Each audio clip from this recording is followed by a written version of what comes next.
What do we got here? I have a signed letter from Napoleon from 1809. Whoa.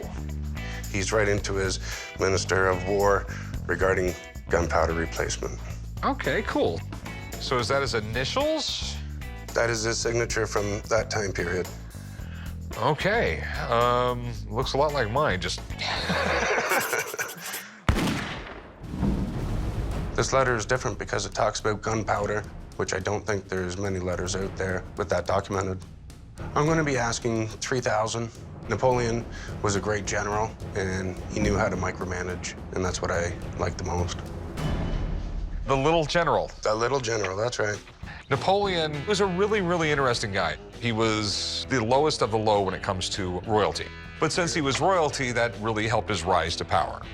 He was a little bit bat crazy. He'd work like 18, 19 hours a day.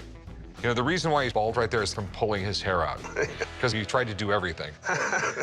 Napoleon Bonaparte is considered one of the greatest military leaders in history. He had a little bit of an ego, though. When he was crowned emperor, he thought the only person actually worthy to put the crown on his head was himself. So, I'm assuming you want to sell it? I do. All right. How much you want for it? I'm asking $3,000. You know, I've been burned on Napoleon signatures before, and I don't want that happening again. So, do you mind if I have someone look at it? Not at all. I'm gonna give him a call. I'll get him down here. It'll take him 10 minutes. Okay? Sounds good. If this checks out, it could be worth some good money and is definitely sellable. So I called in Steve so he can take a look at it. How you been? Parlez-vous français? Oui. Well, this is what I called you about. He says it's Napoleon. This letter is about talking to a general that we need more gunpowder. And if you think about it, that shouldn't be, signed by Napoleon. It should be someone lower, but he was such a micromanager, he had to do it himself. Of course. That's just how the guy was, and it kind of lends to his character. So is this legit? Okay, well, the first thing I want to do is I'd like to see it out of glass so I can see if it's printed or not. No problem. Can you take that out for me? Of course. Okay. You know, through the years, I've seen my fair share of Napoleon signatures. They're kind of rushed, hurried, more or less sloppy, like he just wanted to get through the stack of things he had to sign. So the first thing I'm going to do is just put this on top of it. We're going to just kind of look at the ink on here. See the ink right here? Yeah. You see how it kind of starts to cut through it here? And when I look deeper here, there's no doubt in my mind that's live ink on there. Okay, cool.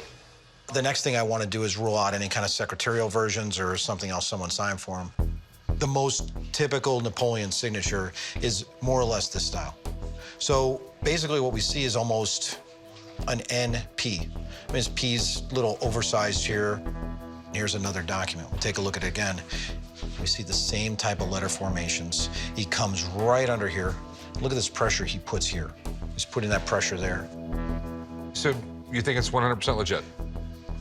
No question about it, yeah. Right All on. great signs, yeah. Great piece. Good.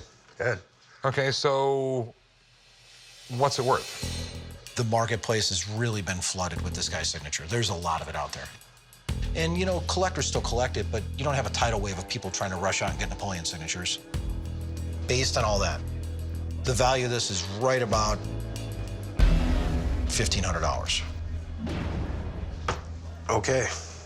Well, thanks, man. Appreciate it. Yeah, good to see you. Good luck with that, man. Thanks. Nice talking to you.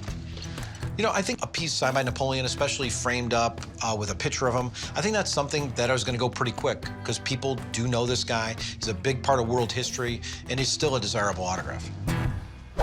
So you're not going to give me $3,000, are you? No. Well, not when I can probably sell it for right around $1,500.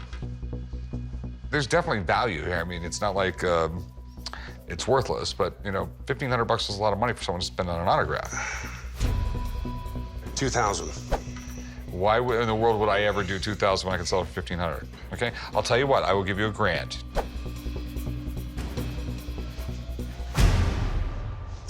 Can't do it. Thanks for bringing it in, man. Thank you. Change your mind, come and see me. Okay. I'm pretty disappointed because I just figured that it was worth more based on the contents of the letter. I guess I'll take it back home, put it in my collection, and wait another 200 years to see if it'll go up in value from there.